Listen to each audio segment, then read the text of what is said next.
Para el día de hoy tendremos una entrevista con mi compañera Isabela Rivas para entender y comprender más allá lo que hasta hace poco se cumplió ya 60 años, el embargo realizado de Estados Unidos a Cuba.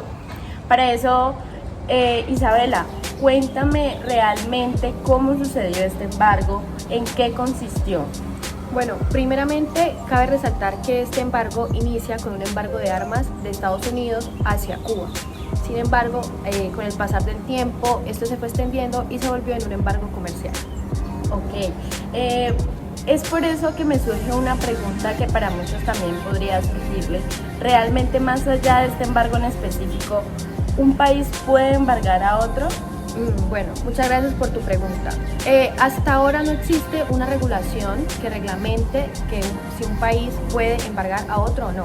De hecho, esta ha sido una técnica utilizada durante muchos años. De hecho, hay análisis históricos donde se prueba que los embargos existen desde hace mucho tiempo. Pero más allá de si es legal o no, eso es una costumbre entre las naciones para obtener el poder entre ellas. Ok, es por eso que es entonces un embargo, digamos, comercial no está regulado. Exacto. Los embargos como tal entre las naciones no están regulados, es decir, no hay una ley que lo apruebe o no, solo que esto hace parte del derecho consuetudinario, es una costumbre. Ok, bueno, Isabela, ya sabiendo la magnitud o digamos el marco jurídico como tal de un embargo comercial de un país a otro, quería preguntar ya en el país que se embargó, ¿qué tan vulnerable, cuáles son las causas que podría generar un embargo comercial hacia este país? Por ejemplo, en este caso ya hablaríamos de Cuba. Bueno, nosotros podemos ser testigos del impacto económico tan trascendental que ha tenido este embargo de Estados Unidos a Cuba.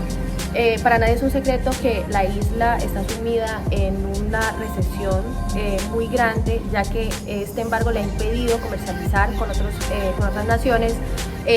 Las exportaciones han caído totalmente y las importaciones también. Es decir, que las personas en Cuba viven exactamente con lo que ellos mismos pueden producir.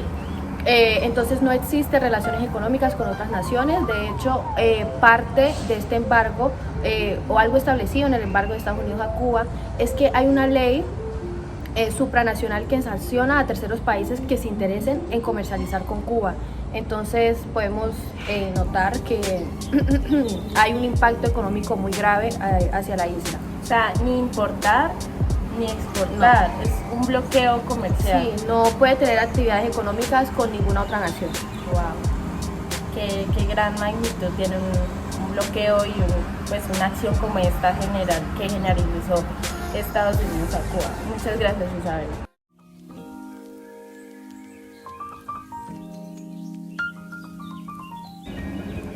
Como bien sabemos, el embargo de Estados Unidos a Cuba ha afectado a este último país durante mucho tiempo de muchas formas, pero sobre todo a nivel económico. Hoy nos encontramos con la politóloga Laura Villegas, quien nos va a ayudar a resolver una serie de preguntas relacionadas con este tema. Bueno, primeramente, doctora Laura, ¿cómo ve usted el panorama político entre Estados Unidos y Cuba? Pues para nadie es un secreto que este embargo ha generado mucha represión económica dentro de este país.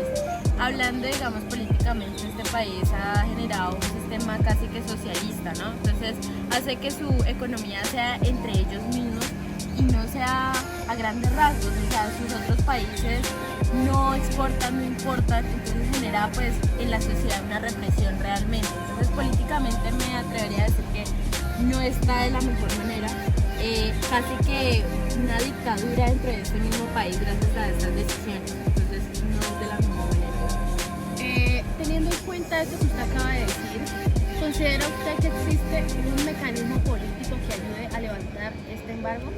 Pues yo diría que la mejor solución en estos casos es abrir el panorama político internacional, es decir, ciertos convenios, ciertos tratados que exporten e importen mercancía, que para ellos, por ejemplo, el tabaco, que es fundamental en Cuba y ha generado también mucho furor a nivel mundial, ha sido los mejores que ellos, digamos, fabrican. Entonces, este tipo de mercancías que son muy buenos deberían de importar, de exportar e importar igualmente. Entonces, creo que la salida mejor o más oportuna para él es convenios a nivel internacional? Nosotros tenemos en cuenta y sabemos que a consecuencia de este embargo, este ha producido muchos efectos a nivel social, económico y demás. Pero siempre se hablan de los efectos económicos, como usted bien lo decía, en el caso de la exportación y la importación, pero poco se habla de los fenómenos sociales, como por ejemplo la migración. ¿Considera usted que esto es un fenómeno muy negativo para las personas en Cuba que hoy viven este embargo? Es un resultado casi que trascendental. Realmente no solamente la migración, la depresión también. Para nadie es un secreto que las personas que viven en Cuba sufren casi que de estos, causas tan malas como la economía, como la inmigración y demás causas. El salario mínimo no alcanza tanto en este país para sus necesidades básicas. Son tantas las afectaciones que generan que la gente quiera salir de ese país, de esa isla, y es muy difícil lograr a ello. Entonces, lo que los logra realmente está así que un triunfo, pero a la vez tristeza dejar su misma isla, su mismo país. Entonces, realmente sí es una afecta casi que trascendental, es una afectación grande. Bueno, ya que usted menciona un poco o hace referencia a los derechos fundamentales que han sido violentados durante mucho tiempo por la imposición de este embargo, ¿cómo ve usted la actuación de los organismos internacionales con respecto a este tema? ¿Cómo ve usted la participación por ejemplo, de la ONU con respecto al embargo de Estados Unidos? Pues realmente nosotros hemos hablado durante esta investigación, nos hemos dado cuenta que se han vulnerado los derechos fundamentales humanos realmente, lo que es el derecho a vivir y demás derechos, y el embargar a otro país que no está reglamentado como hemos sabido, realmente eso es una violación. El generar importación o mercancía es casi que fundamental para el país, la economía. Entonces, la presentación de la ONU casi que ha sido nula, me atrevería a decir. De hecho, muchos investigadores han enunciado eso, la poca participación de la ONU y demás organizaciones que no han hecho nada para esta situación. Bueno, muchísimas gracias, doctora politóloga, por esta información tan valiosa. Agradecemos pues que esté aquí con nosotros. Muchas gracias a usted.